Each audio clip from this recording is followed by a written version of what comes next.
നമ്മളെ കേരള സമൂഹത്തിൽ കർഷകർ നേരിടുന്ന, നമ്മുടെ ജനങ്ങൾ നേരിടുന്ന, സാധാരണക്കാരായ ആളുകൾ നേരിടുന്ന വലിയൊരു ദുരന്തമാണ്.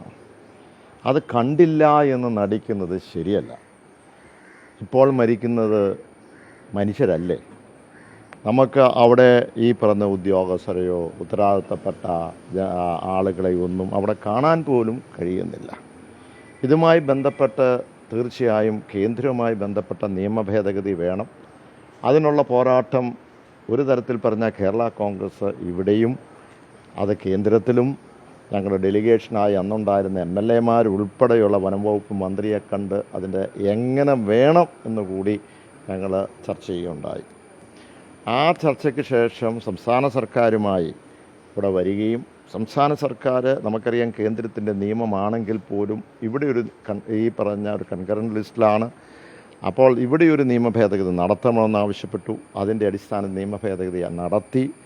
അതിലെല്ലാവരും പങ്കാളികളായി. ഇപ്പോൾ പ്രസിഡൻറ്റിൻ്റെ അടുത്ത് ആണ് ആ ഫയൽ ഇരിക്കുന്നത് എന്ന് ഞാൻ കരുതുന്നു. ഇവിടെ വേണ്ടത് എന്താണ്? നമുക്കൊരു രാഷ്ട്രീയ നേട്ടത്തിന് വേണ്ടിയുള്ള അന്നത്തെ കാലത്തുള്ള സമരമല്ലല്ലോ.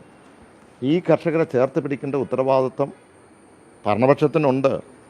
അതിന് യാതൊരു സംശയവുമില്ല. അതിന് ഏത് തരത്തിലാണോ അതിന് ഒരു സഹായമാകുന്നത് അതിനുള്ള പിന്തുണയും കേരള കോൺഗ്രസിനുണ്ട്, എല്ലാവരുടെയും ഉണ്ട്. പക്ഷെ ഇത് കണ്ടില്ല എന്ന് നടിക്കുന്നത് എങ്ങനെയാണ്?